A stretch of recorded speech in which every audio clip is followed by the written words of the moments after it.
예, 성도 여러분 안녕하십니까? 오늘은 저녁 집회 시간에 특별히 신학 그리고 소망에 대해서 말씀을 드리고자 합니다.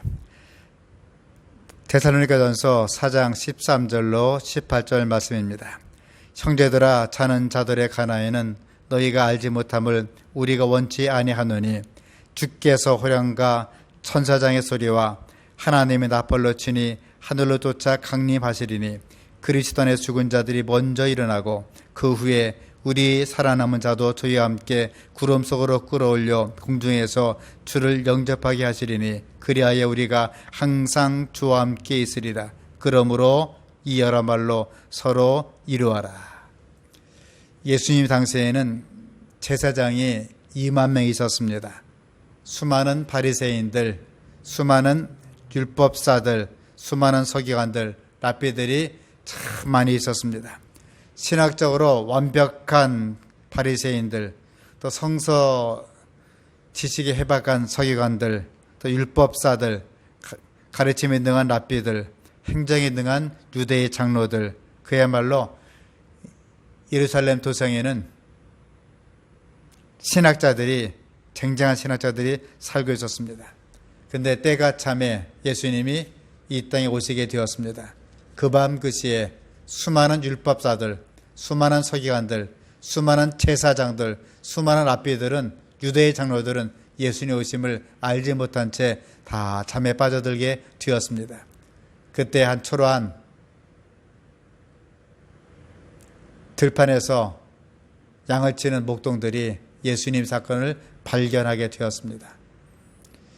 예수님이 이 땅에 임하실 때도 수많은 쟁쟁한 서기관들, 랍비들, 신학자를 제껴놓고 늘 기다리던 예수님의 모습을 바라보는 사람에게 임하게 될 것입니다.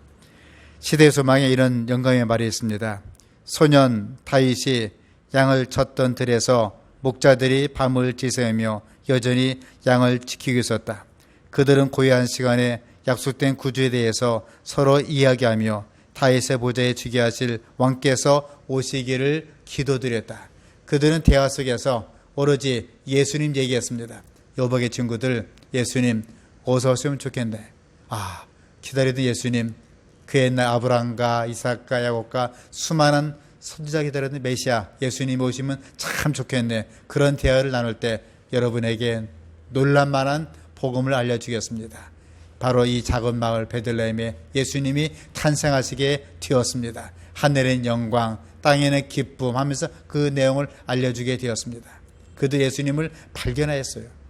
떨리는 마음으로 예수님의 강보를 만져보았습니다. 그리고 집집마다 예수님이 이 땅에 오시게 되었습니다. 외치게 되었습니다. 그 밤 그 시에 그 내용 알지 못한 서기관들, 랍비들, 바리새인들, 율법사들은 예수님을 부인한 채로 33년 반 뒤에 예수님 십자가에 못 박아 죽게 만들었습니다. 예수님이 8일 만에 할례를 받기 위해서 성전에 봉헌시하러 오셨습니다. 서기관이 기록합니다. 이름이 뭐요? 반말 찍찍합니다. 행색은 나름하지요. 남루하지요. 또한 예물은 그렇게 시원찮습니다. 반말 찍찍하면서 요셉과 마리아에게 이름 뭐요? 예수라 그럽니다. 예수? 이름은 좋구만. 자기 백성을 죄에서 구원하시는 분. 예물 놓고 가봐. 그 길로 주님을 눈앞에 두고도 몰라봤습니다. 정확히 33년 반 뒤에 예수님을 신학적으로 맞지 않는다고 해서 십자가에 죽게 만들었습니다. 누가요? 신학자들이, 바리새인들이, 서기관들이, 율법사들이, 유대의 장로들이 예수님께 만들었습니다. 오늘 본문에 기록한 사도 바울 선생님께서는 신학적으로 완벽한 사람이었습니다. 유대인 중에 유대인이었습니다. 베냐민 지파였습니다. 가멜레의 후예였습니다. 조상의 엄격한 율법의 교훈을 받았습니다. 하나님께 율법이 특심한 자였습니다. 신학적으로 자신과 신조가 맞지 않는다고 스데마를 죽이기까지 하고 남녀를 결박하고 옥에 가둔 사람이었습니다. 그런 사람이 주님을 발견하게 되었습니다.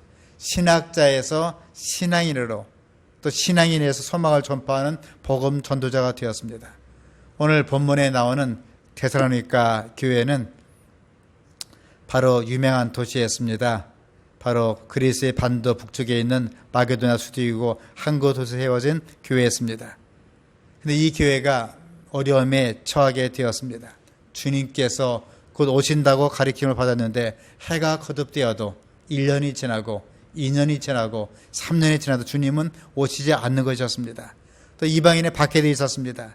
해서 그들은 예수님의 재림에 대한 소망도 희망도 가지지 않고 확신 없는 재림신앙을 가지게 되었습니다. 이때 하나님께서는 사도 바울로 하여금 이 지방에 재림에 대한 확고한 신앙을 심어주고자 오늘 이 성경 본문을 주게 되었습니다. 증언보감 1권에 이런 말씀이 있어요. 543층에 나는 하나님의 계명을 지키며 그리스도의 재림을 기다린다고 공언하는 여러 곳에 있는 교회들을 보았다. 놀라울 정도의 무관심, 교만, 세상에 대한 애착, 냉담한 형식주의가 그들 사이에 존재하고 있다. 경건에 대한 부족함에 가난한 그들은 신속하게 고대 이스라엘을 닮아가고 있는 백성들이다. 사도 바울 선생님은 오늘 본문을 통해서 첫째로 알지 못함을 원치 않는다고 그랬습니다. 형제들아 자는 자들의 가나에는 너희가 알지 못함을 우리가 원치 아니하노니. 예수님 당시에도 수많은 신학자들, 율법사들, 서기관들, 바리새인들, 유대인들은 지식은 참 많았지만 예수님을 알지 못하였습니다. 특별히 예수님의 초림의 사건을 알지를 못하였어요. 해서 예수님께서 때가 참에 이 땅에 오시게 되었지만은 예수님을 몰라보고 예수님이 신학과 맞지 않는다고 해서 십자가에 못 박아 죽게 만들었습니다. 유명한 신학자 볼테르는 계몽주의 사상과 핵심인 자유의 평등 가운데 목숨을 걸었던 사람입니다. 특히 예수님의 산상설교를 무척이나 하기 좋아했습니다. 윤리적인 거, 예수님의 기원을 참 설교를 은혜스럽게 잘하였습니다. 근데 그는 사실은 문제가 있었습니다. 복음을 전한 목사였지만 예수님 재림을 믿지 않았어요. 한 번은 교회청에서 재림 설교를 부탁합니다. 그래서 그가 신학적으로 재림 설교를 유창하게 확 했습니다. 여러분, 예수님이 다시 오시게 될 줄 믿습니다. 이러한 예수님 반드시 준비하고 예비해서 모두가 하늘에 갈 준비를 하십시다. 예수님 다시 오시게 될 것입니다. 그는 사실 재림 설교를 못지가 했지만 재림을 믿지는 않았습니다. 이 사람은 중산층 가정에 태어났습니다. 잘 사는 집안이었어요. 어릴 때부터 교양받고 정말 귀족 출신이고 천부적인 재주가 있었고 재테크를 많이 해서 부자가 된 사람이었습니다. 국제 무역도 주식도 투자하고 커다란 저택도 가지고 있고 별장 2개, 심지어 하인이 100명이 넘는 거부가 되었습니다. 볼테르는 볼 때에 세상적으로 돈이 권력이고 자유였습니다. 신학적으로 타고난 학자였지만 그는 신앙도 소망도 없는 껍데기 신학자였습니다. 사도행적 29쪽에 이런 말씀이 있어요. 그리스도께서는 하늘로 올라가시기 전에 당신의 제자들에게 그들의 임무를 맡기셨다. 그들이 당신께서 세상에 남겨주신 영생의 보물에 대한 유언의 집행자들이 되어야 된다고 말씀하셨다. 우리는 신학을 기초로 해서 신앙을 쌓습니다. 그리고 소망으로 완성되는 남은 자손, 남은 불이 이름하여 재림 성도인 것입니다. 예수님 당시에 성경을 연구하였지만 껍데기 신학을 연구했습니다. 수많은 율법사들, 수많은 바리새인들, 2만 명의 제사장들, 유대의 장로들은 하나님 믿는다고 큰 소리를 빵빵 치웠지만 예수님 이 땅에 초림하실 때 예수님 알지 못하였습니다. 예수님 나중에 이제 곧 재림하시게 될 때 수많은 신학자, 수많은 사람들이 예수님을 체험적으로 믿지 아니하게 될 때는, 신앙적으로 믿지 아니할 때는 역시 재림도 몰라보고 지나게 될 것입니다. 두 번째로 오늘 본문에는 소망 없는 다른 이와 같이 되지 말라고 말씀해 주고 있습니다. 마태복음 28장에 보면 뭐가 있죠? 다시죠. 마태복음 28장 바로 10처녀의 비유가 나옵니다. 미련한 처녀와 슬기로운 처녀가 나와요. 근데 공통사항이 있어요. 미련한 처녀와 슬기로운 처녀 똑같이 잠을 잤어요. 근데 미련한 처녀는 기름이 없었습니다. 슬기로운 처녀는 기름이 많았습니다. 해서 그들은 예수님을 한 무리는 맞았고 한 무리는 예수님을 맞지를 못했습니다. 상상해 봅니다. 슬기로운 처녀, 그들은 몸치장보다는 등불의 정성을 많이 기울였습니다. 신랑에서 예수님 오시는구나, 이제 등불을 꺼내야지 등잔을 꺼냈습니다. 먼지가 묻어 있습니다. 먼지를 뽀독뽀독 닦아요. 심지를 새 걸로 집어넣습니다. 이제 기름을 채워야지. 올리브 기름, 감람유를 채워야지. 시장 가서 샀으면 되지만 정성으로 이제 올리브 동선에 올라갔습니다. 감람유를 땄어요. 정성제 열매를 볶았습니다. 정성으로 기름을 짰습니다. 그리고 그득 채웠습니다. 혹시 신랑이 늦게 올 수도 있으니까 한 번 더 기름을 넣어야지. 다시 기름을 예분을 준비했습니다. 정성을 다해서 옷을 빨아서 깨끗한 옷을 입고 등잔을 닦고 기름을 채우고 심지를 키우고 여분의 기름을 가지고 가게 되었습니다.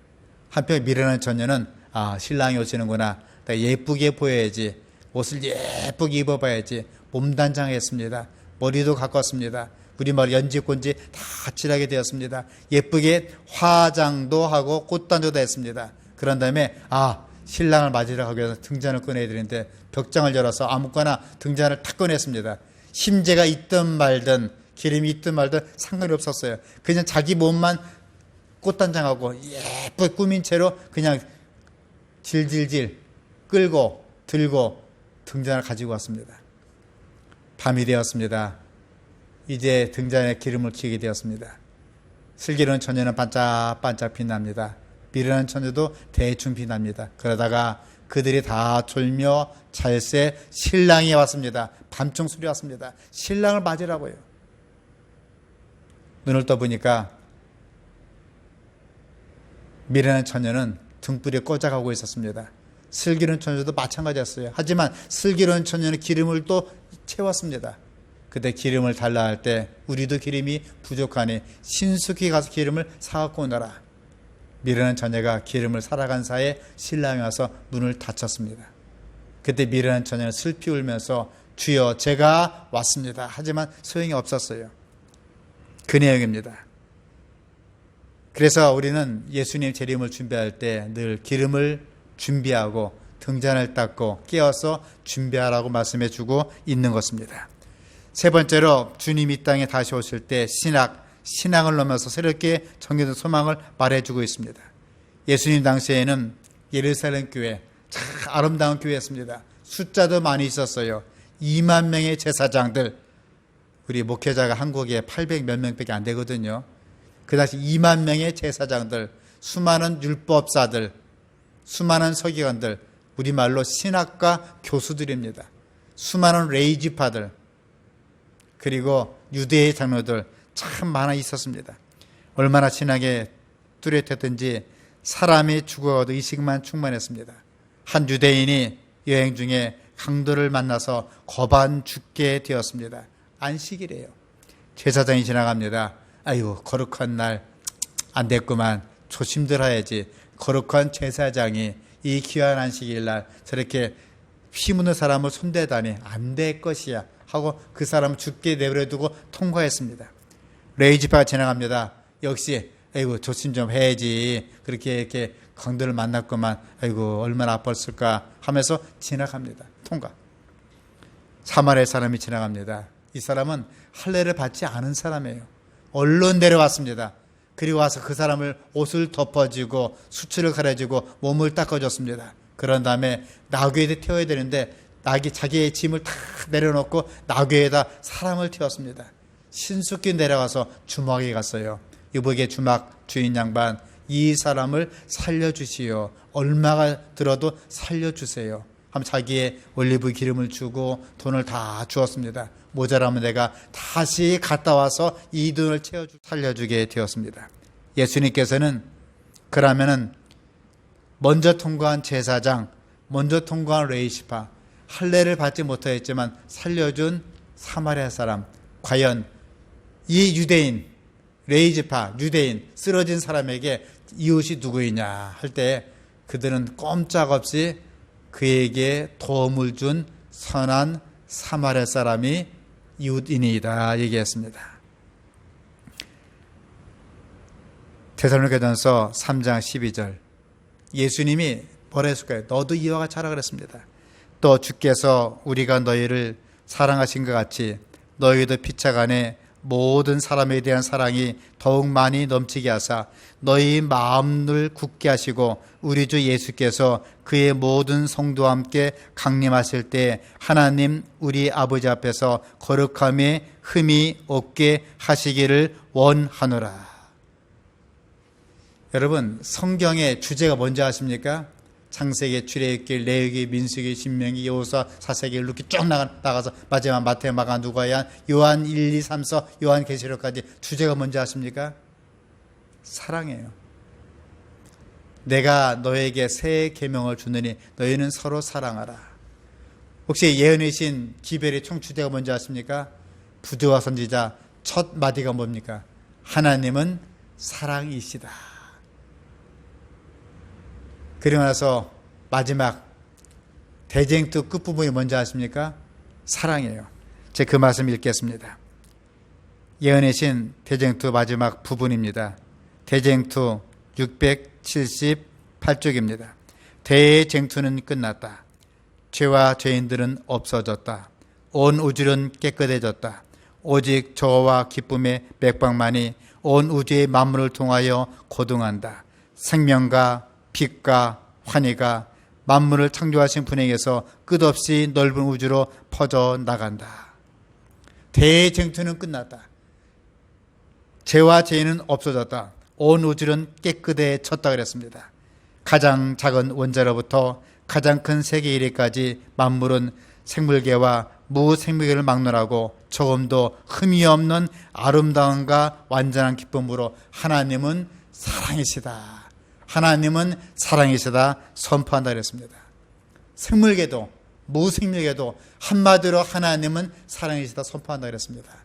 여러분, 사실은 신학도 예언도 능사도 은혜도 다 사라지면 사랑은 사라지지 않는 것입니다.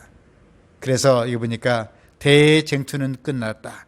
그리고 작은 원자로부터 큰 우주에까지 만물계는 생물과 무생물 막론하고 조금도 흠이 없는 아름다움과 완전한 기쁨으로 하나님은 사랑이시다 선포한다 그랬습니다. 우리가 이 땅에 살면서 신학 좋습니다. 율법 좋습니다. 믿음 좋습니다. 소망 좋습니다. 그러나 우리가 가장 큰 목적이 왜 살아야 되는가? 하나님께서 우리에게 이제 신학과 믿음과 소망 가운데 이 소망을 간직하고 사랑을 실천하라고 말씀해 주고 계신 것입니다. 저는 교회 직원 구건을 참 좋아합니다. 화이 부인께서 이 말씀을 마치시고 그녀는 운명하셨어요. 마지막 부분입니다. 교회 직원 구건 286쪽. 우리는 본향으로 가고 있는 중이다. 우리를 위해서 죽기까지 우리를 사랑하신 그분께서 우리를 위해서 한 성을 지으셨다. 새 예루살렘은 우리의 안식할 초소이다. 하나님의 성에는 아무 슬픔도 없을 것이다. 오래지 않아 우리는 우리 왕의 되관식을 목격하게 될 것이다. 초대교인들은 어렵고 힘들 때마다 그들 외친 단어가 있어요. 마라나타, 예수님 다시 오시게 됩니다. 조금만 더 힘냅시다. 지금 코로나 때문에 많이 힘들 것입니다. 그러나 우리가 조금만 더 힘내시고 예수님 오실 그때를 생각하시면서 대쟁투는 끝났다. 모든 생물이 하나님은 사랑이시다 선포한다 그랬습니다. 이제 우리는 우리 왕의 대관식을 목격하게 될 것입니다. 그날이 올 때까지 용기 내시고 위로받으시고 주님께서 여러분을 지키시기를 간절히 바랍니다. 오늘 영상으로 예배드리시는 모든 분들을 하나님께서 인도하시고 도와주시기를 바랍니다. 함께 기도하면서 마치겠습니다. 하늘에 계신 자비하신 하늘아버지, 대한민국 전체가 신종 코로나 때문에 많은 고통을 당하고 있습니다. 주님, 사랑하는 이 백성을 위로하여 주시옵고 은혜 도와시고 예수님의 사랑 가운데 거할 수 있도록 살펴 주시옵소서. 이미 신종 코로나 때문에 애꿎은 생명이 앗아갔습니다. 그의 가족들을 위로하시고 주님께서 사랑으로 감싸 주시옵소서. 모두가 조심하고 건강법칙을 잘 지켜서 이 국난 위기를 극복할 수 있도록 도와주시옵소서. 우리 가운데 경제적으로, 사업적으로, 육신의 질병 때문에 영적인 고통이 있는 가정이 있으면 위로하시고, 오늘 저희들 함께 기도할 때에 하나님의 위로하심과 손길이 함께 임자여 주이사 이 밤 이 시에 주님의 놀라운 역사가 함께 임자여 주시옵기를 예수님 이름으로 간절히 기도합니다. 아멘.